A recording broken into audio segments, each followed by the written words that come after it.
Well, obviously, I deal with a lot of people that are getting near to retirement and they wonder if they have saved enough. It's interesting, I find that the people who have been saving longer, not necessarily getting the higher rates of return, but the people that have been saving for the longest obviously have the biggest amount of money in their retirement accounts.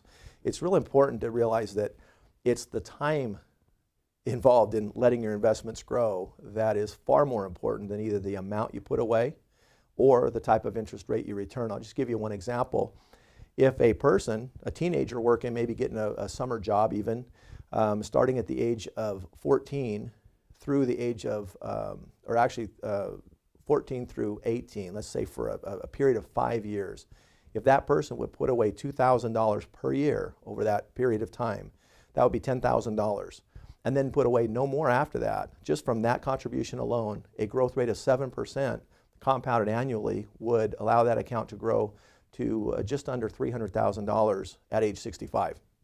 That's pretty powerful when you consider that that $10,000 investment becomes the ability for that person to withdraw approximately $12,000 a year for the rest of their retirement life, over about a 30-year retirement. So getting involved early is extremely important. Unfortunately, people just overlook that. Most people think, well, I've got to get my job, I've got to get my college education, I've got to raise my family, and then if I get all the kids moved out of the house, I'll have 10 or 20 years that maybe I can put away for myself. Unfortunately, the long-term benefits or the retirement benefits are much less than if you just start early, even at a lower amount. Well, one of the greatest teaching opportunities I think parents and grandparents have who've been successful at savings and who have amassed some retirement assets is to teach their kids and grandchildren how to save. Obviously, kids who go out and get a summer job or a part-time job or something that earns, maybe $1,000 or $2,000 a year is money usually they want to spend. One of the ways to encourage savings, or at least even encourage them to get a job, is say, hey, I'll match your earnings with, you earn $2,000, I will match that $2,000 and set it up in an IRA for you. That is one way that parents and grandkids or grandparents can help their children and grandchildren to start that account and to give them a great gift. A lot of grandparents think, well, my kids are going to inherit what I have left. Well, that's great.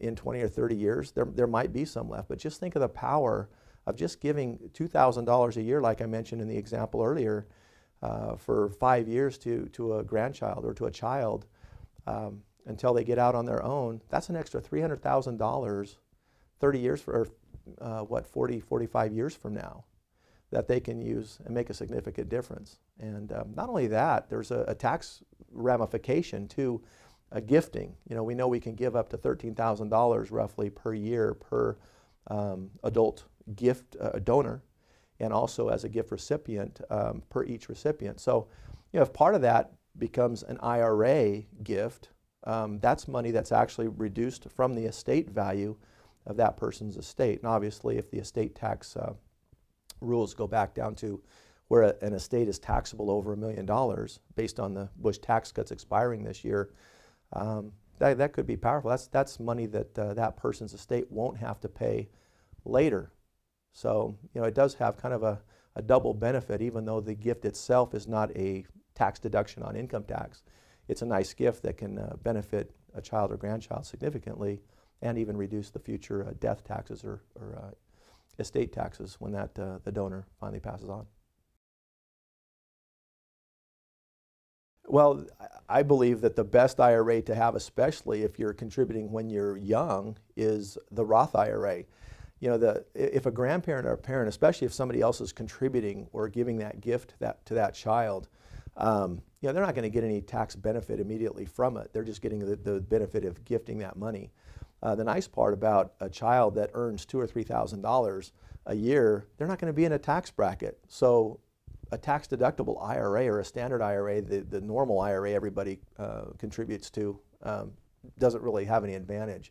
The best thing to do is contribute on a tax-free basis, which is a Roth IRA. Let that money grow tax-free. It's actually tax-free basis. It's an after-tax basis, but the equivalent taxable event will be zero because the person has no tax bracket. So the nice part is you use a taxable IRA or a Roth IRA.